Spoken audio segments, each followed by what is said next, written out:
આજે બનાસકાંઠા જિલ્લાના ઓગળ તાલુકાના મુખ્ય મથક ખાતે નવ પરગણા રાવળદેવ સમાજનું મહાસંમેલન મળ્યું હતું। સમાજમાં ચાલતા કુરિવાજોને તિલાંજલિ આપી સમાજનો ઉદ્ધાર થાય, સમાજ શિક્ષણ ક્ષેત્રે આગળ વધે તેને લઈ રાવળદેવ સમાજે નવું બંધારણ ઘડી બંધારણને અમલમાં મૂક્યું હતું। આ નવા બંધારણમાં લગ્ન અને મરણ પ્રસંગે થતા ખોટા ખર્ચા બંધ કરવા સહિત વિવિધ મુદ્દાઓ પર બંધારણ ઘડ્યું હતું। બનાસકાંઠા અને વાવથરાદ જિલ્લામાં એક બાદ એક સમાજ હવે એકત્રિત થઈ સમાજમાં ચાલતા કુરિવાજોને તિલાંજલિ આપી રહ્યા છે। થોડા દિવસો અગાઉ ઠાકોર સમાજને નવું બંધારણ અમલમાં મૂક્યું હતું। હવે રાવળદેવ સમાજે સમાજના ઉદ્ધાર માટે નવું બંધારણ અમલમાં મૂક્યું છે, જેના બનાસકાંઠાના ઓગળ તાલુકાના થરા જલારામ મંદિર ખાતે નવ પરગણા રાવળદેવ સમાજનું મહાસંમેલન મળ્યું, જેમાં સમાજના વરિષ્ઠ આગેવાનોની હાજરીમાં નવા બંધારણની જાહેરાત કરાઈ હતી। સમાજમાં ચાલતા કુરિવાજો દૂર થશે, સમાજ શિક્ષણ તરફ આગળ વધશે। આજે થરા જલારામ મંદિર ખાતે યોજાયેલ નવ પરગણા રાવળદેવ સમાજમાં આ મહાસંમેલનમાં કુરિવાજોની તિલાંજલિ આપી કુલ નવા 21 મુદ્દાઓનું નવું બંધારણ અમલમાં મૂકવામાં આવ્યું હતું, જેમાં સૌ કોઈ સમાજના આગેવાનોએ આ નવા બંધારણને અમલમાં મૂકી તેનું પાલન કરવા આહ્વાન કર્યું હતું। સમાજમાં નવા બંધારણના અમલીકરણને સમાજે વધાવ્યું હતું અને એક તાતણે બંધાયા હતા। બંધારણ એ દરેક સમાજની જીવન જરૂરિયાત બની ગઈ છે। સમાજમાંથી કુરિવાજો કેવી રીતે બંધ કરવા, ગરીબી કઈ રીતે દૂર કરવી, સારા રિવાજોને કઈ રીતે સન્માનિત કરવા, એના માટે બંધારણ જરૂરી છે। સમગ્ર ગુજરાત અને દેશ વિદેશમાં પણ હવે બંધારણ દરેક સમાજના અલગ અલગ હોય છે। અમારા નવ પરગણા રાવળદેવ સમાજનું બંધારણ એટલા માટે કરવામાં આવ્યું છે કે સમાજમાં ક્યાંક બદી હતી, ક્યાંક કુરિવાજ હતા। એ કુરિવાજ આજથી અમે બંધ કરીએ છીએ અને નવા રિવાજોને સ્થાન આપીએ છીએ। એનાથી સમાજ શૈક્ષણિક બનશે, આર્થિક સદ્ધર બનશે અને સામાજિક સમરસતા જળવાશે।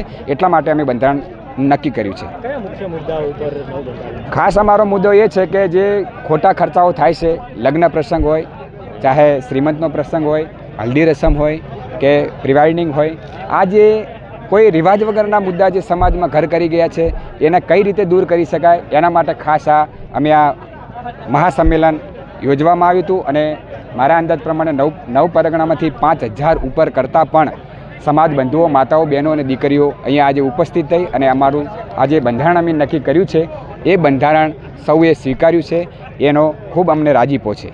ડીજે ઉપર ચોક્કસ નિર્ણય નથી લેવામાં ડીજે ઉપર ચોક્કસ નિર્ણય એટલા માટે નથી લેવામાં આવ્યો કે બીજા સમાજોમાં પણ ડીજેનો મુદ્દો થોડોક વિવાદાસ્પદ બન્યો છે। અમારે એ વિવાદાસ્પદ મુદ્દો બનાવવો નથી, એટલે અમે સૌ નવ પરગણા ભેગા થઈ અને ફરી પાછા ગોળ દીઠ એક બે વ્યક્તિઓની સમિતિ રચશું અને એ સમિતિમાં મારો આ મુદ્દો મૂકીશું અને ચોક્કસ અમને અમારા જે વડીલો છે, જે આગેવાનો છે અને યુવા મિત્રો છે એ આ બંધારણમાં આ ડીજે બાબતે ચોક્કસ અમને સફળતા અપાવશે। રાસ ગરબામાં ડીજે ચાલુ રાખવું તે નિર્ણય છે, એના બાબતે રાસ ગરબામાં ડીજે ચાલુ રાખવું એ કોઈ એક પૂરતું નથી હોતું, પણ ડીજે થકી અમુક પ્રશ્નો ઉદ્ભવે છે એ સમાજને ગમતા નથી। ડીજે આવે, કલાકાર આવે એટલે કોઈ કલાકાર કે ડીજેનો વિરોધ નથી, પણ એની સાથે સામાજિક સમરસતા જળવાતી નથી। કલાકાર આવે એટલે 18 આલમના માણસો આવે, ત્યાં અમુક ટાઈમે એવા અઘટિત પ્રશ્નો બનતા હોય છે એટલે સમાજ ડરે છે।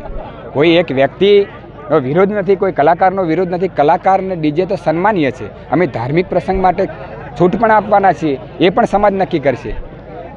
કોઈ રમેલ પ્રથા રમેલ હોય તો રમેલમાં પણ અમે છૂટ આપવાના છીએ, પણ સમાજનો મોટાભાગનો વર્ગ એવું ચાહે છે કે ભાઈ લગ્નમાં અને અમુક પ્રસંગોમાં ડીજે સદંતર બંધ કરવામાં આવે। એ સમાજ ઉપર અમે છોડ્યું છે, નવ પરગણા ઉપર છોડ્યું છે અને ચોક્કસ મેં તમને કહ્યું એમ કે એનો પણ ઉકેલ થોડાક સમયમાં આવી જશે અને અમારે આજે 21 મુદ્દાનું જે બંધારણ છે એ 22મો મુદ્દો એ હશે। આમ તો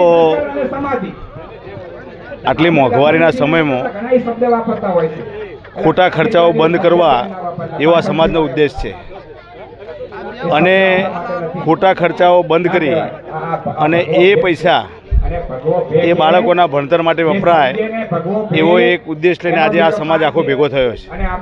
આજે નવ પરગણાનું બંધારણ બનાવવા માટે લગભગ 4 થી 5000 લોકો ભેગા થયા છે અને ખૂબ સારી બાબત છે કે જ્યારે બીજા સમાજો એમની પ્રગતિ માટે વિચારતા હોય તો આ સમાજે પણ વિચારવું જોઈએ અને એ વિચારણાને અંતે આગેવાનોએ વિચાર્યું કે ભાઈ આપણે પણ બીજા સમાજની હરોળમાં ચાલવું હોય તો આપણે કુરિવાજો, વ્યસનો અને ખોટા ખર્ચા બંધ કરવા જોઈએ. એટલા માટે સમાજનું બંધારણ બનાવવું જરૂરી છે. આપણે બધા જાણીએ છીએ છેલ્લા લગભગ 3-4 મહિનાથી સોના કે ચાંદીમાં ખૂબ મોટો ઉછાળો આવ્યો છે. એ આર્થિક રીતે પછાત સમાજને પોસાય તેમ નથી. એટલે એની ચિંતા પણ સમાજે કરવી જોઈએ. સમાજમાં કોઈ આર્થિક રીતે પછાત હોય અને કોઈ પૈસાપાત્ર વ્યક્તિ હોય તો સમાજમાં બેસવાનો દરેકને અધિકાર છે અને આ અધિકાર સમાજ થકી મળતો હોય છે. એટલા માટે આ બંધારણ બનાવવું જરૂરી છે. કારણ કે દરેક વ્યક્તિ એક સરખો દેખાય સમાજની વચ્ચે એ ખૂબ જરૂરી છે. કોઈ મોટો કોઈ નાનો એવું સમાજમાં ના દેખાય. એટલા માટે આ સમાજના આગેવાનોએ ચિંતા કરીને આજે બંધારણ બનાવવાનું નક્કી કર્યું છે. આ સમાજ શિક્ષણમાં અને આર્થિક રીતે ખૂબ પાછળ છે બીજા સમાજો કરતાં. એટલે આ સમાજને શિક્ષણના ક્ષેત્રે આગળ વધે, આર્થિક સ્થિતિમાં આગળ વધે અને શિક્ષણ વધારેમાં વધારે શિક્ષણ મેળવે અને શિક્ષણ થકી જ આ સમાજ આગળ વધી શકે એ હેતુ છે. અને એ હેતુ માટે આ સમાજ બહુ મોટો પગભર નથી.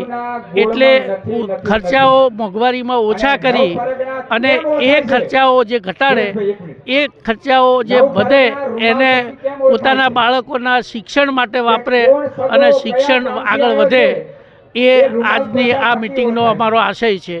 આ ગુજરાત રાવળ યોગી સમાજના પ્રમુખ તરીકે ડૉક્ટર દિનેશ વટવા હું એ કહેવા માગું છું કે કોઈ પણ સમાજનો ઉદ્ધાર શિક્ષણ થકી જ છે. એટલે શિક્ષણ ઉપર વધુ ભાર આપી અને શિક્ષણ સંકુલો બને, બાળકોને સ્પર્ધાત્મક પરીક્ષાઓમાં આગળ વધે, લાઇબ્રેરીની વ્યવસ્થા થાય અને શિક્ષણમાં જ વધારે ખર્ચો કરવાનો થાય અને શિક્ષણ માટે વધારે ભંડોળ ભેગું થાય અને બીજા કુરિવાજો, બીજા ખોટા ખર્ચા બંધ કરી અને આ સમાજમાં એ સમાજના પૈસા શિક્ષણમાં વાપરવા ન થાય એ અમારો મેઇન મુદ્દો છે. ખાસ કરીને શું છે કે આ સમાજમાં દેખાદેખીથી લોકો આગળ વધતા હતા.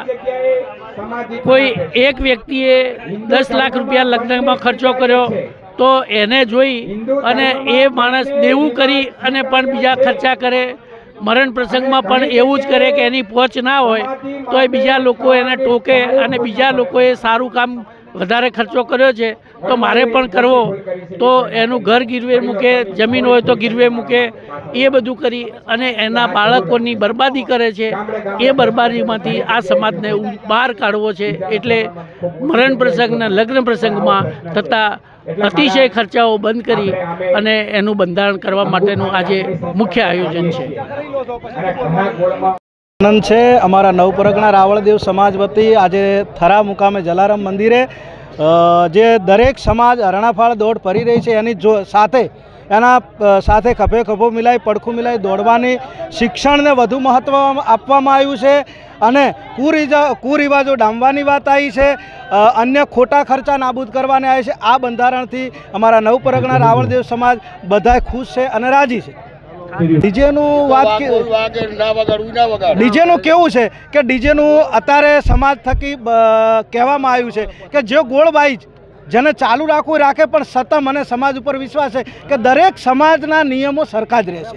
આવો અમને અમારી સમાજ ઉપર વિશ્વાસ છે અને એ અમારા રાવળદેવ સમાજમાં પ્રશ્ન ઊભો નહીં થાય એવું કદાચ મને લાગે છે અને મા જોગમાયા એમાં અમને સાથ આપશે.